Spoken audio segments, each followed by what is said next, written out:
കേരളത്തിൽ ബി.ജെ.പി. ആഘോഷിക്കുകയാണ്. തലസ്ഥാനം മാറിമറിഞ്ഞിരിക്കുകയാണ്.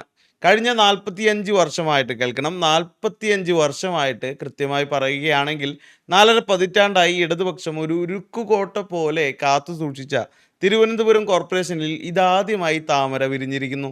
വെറുതെ വിരിഞ്ഞു എന്നല്ല പറയേണ്ടത്. 100ൽ 50 സീറ്റും നേടി കേവല ഭൂരിപക്ഷത്തോടെ ബി.ജെ.പി. അധികാരം പിടിച്ചെടുത്തിരിക്കുകയാണ്. കേരള രാഷ്ട്രീയത്തിലെ തന്നെ ഏറ്റവും വലിയ ഗെയിം ചേഞ്ചർ മൊമെൻ്റ് ആണിത് എന്ന് പറഞ്ഞാൽ കുറഞ്ഞു പോകും.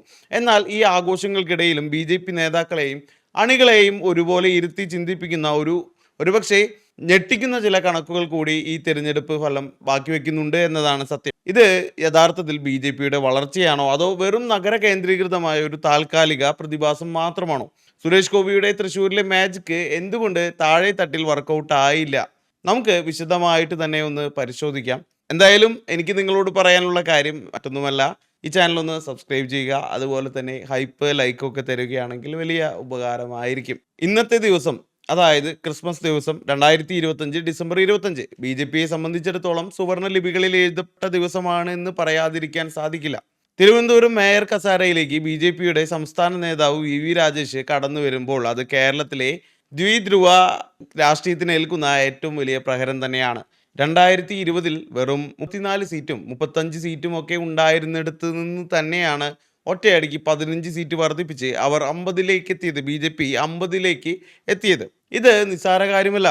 കൃത്യമായ പ്ലാനിങ്, മൈക്രോ മാനേജ്മെന്റ്, പിന്നെ തിരുവനന്തപുരം നഗരവാസികൾക്കിടയിൽ കാലങ്ങളായിട്ടുള്ള ഭരണവിരുദ്ധ വികാരം, പ്രത്യേകിച്ച് മാലിന്യ പ്രശ്നങ്ങളും റോഡ് വിഷയങ്ങളും ഒക്കെ, ഇതെല്ലാം ബി.ജെ.പി. കൃത്യമായി മുതലെടുത്തു. CPM-ന് 52 സീറ്റിൽ നിന്ന് 29ലേക്ക് കൂപ്പുകുത്തേണ്ടി വന്നു എന്നത് അവരുടെ സംഘടനാ സംവിധാനത്തിനേറ്റ വലിയൊരു തിരിച്ചടി തന്നെയാണ്.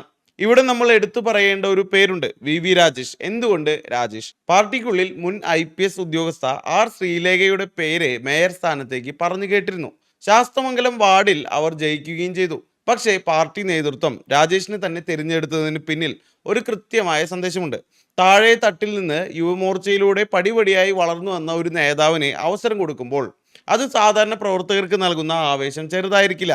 ഇത് മുൻനിർത്തി തന്നെയായിരിക്കണം രാജേഷിനെ ഇങ്ങനെ പരിഗണിച്ചത്. വട്ടിയൂർക്കാവിൽ കഴിഞ്ഞ നിയമസഭാ തിരഞ്ഞെടുപ്പിൽ 2ാം സ്ഥാനത്തെത്തിയ രാജേഷിന് തിരുവനന്തപുരത്തെ ഓരോ മുക്കും മൂലയും അറിയാം എന്ന് പറയുന്നതിൽ അതിശയമില്ല.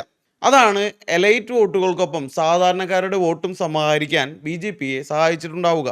കൂടെ ഡെപ്യൂട്ടി മേയറായി പാപ്പനംകോട് നിന്ന് ജയിച്ച ആശാനാഥിനെ കൊണ്ടുവന്നതും സ്ത്രീ വോട്ടർമാരെ ആകർഷിക്കാൻ സഹായിച്ചിട്ടുണ്ടായിരിക്കണം. ഇനി നമുക്ക് കാര്യങ്ങളുടെ മറുവശത്തേക്ക് വരാം. ഇത്രയും നേരം നമ്മൾ സംസാരിച്ചത് ബി.ജെ.പിയുടെ വലിയൊരു നേട്ടത്തിനെ കുറിച്ചാണ്.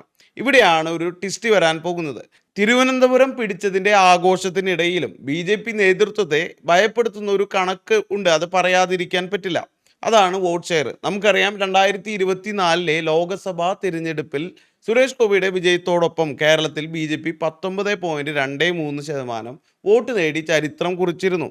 എന്നാൽ ഈ തദ്ദേശ തെരഞ്ഞെടുപ്പിലെ കണക്കുകൾ വരുമ്പോൾ അത് കുത്തനെ ഇടിഞ്ഞ് വീണ്ടും 14% ചുരുങ്ങിയിരിക്കുകയാണ്. 14 മുതൽ 15% വരെ. അതായത് 2020 തദ്ദേശ തെരഞ്ഞെടുപ്പിൽ അവർക്ക് ലഭിച്ച അതേ 14.5% ചുറ്റും തന്നെയാണ് ഇപ്പോഴും അവരുടെ സ്ഥാനമെന്നത്. ലോക്സഭയിൽ കിട്ടിയ ആ 5% സ്വിംഗ് വോട്ടുകൾ നിലനിർത്താൻ ബി.ജെ.പിക്ക് കഴിഞ്ഞില്ല എന്നതാണ് സത്യം. നഗരങ്ങളിൽ ജയിക്കുമ്പോഴും ഗ്രാമപഞ്ചായത്തുകളിലും ബ്ലോക്ക് പഞ്ചായത്തുകളിലും പാർട്ടിക്ക് വളർച്ചയില്ല എന്ന് ഈ 14% വോട്ട് ഷെയർ നമുക്ക് കാട്ടിത്തരുന്നുണ്ട്. ഇവിടെയാണ് നമ്മൾ സുരേഷ് ഗോപി ഫാക്ടർ കൃത്യമായി അനലൈസ് ചെയ്യേണ്ടത്.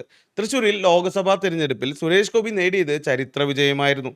അതിൽ ആർക്കും തർക്കമുണ്ടാകില്ല. എതിരാളികൾക്ക് പോലും തർക്കമുണ്ടാകാൻ സാധ്യതയില്ല. പലരും പലതും പറയുന്നുണ്ടെങ്കിലും അത് നമുക്ക് എന്താ പറയുക, തോറ്റവരുടെ രോദനം എന്നൊക്കെ പറയാൻ സാധിക്കുകയുള്ളൂ. പക്ഷേ സുരേഷ് ഗോപിയുടെ വിജയത്തിനെ കുറിച്ച് തൃശ്ശൂർക്കാരോട് ചോദിക്കുകയാണെങ്കിൽ അവർ എങ്ങനെയാണെന്ന് കൃത്യമായി പറഞ്ഞു തരും, എന്താണ് സംഭവിച്ചതെന്ന്.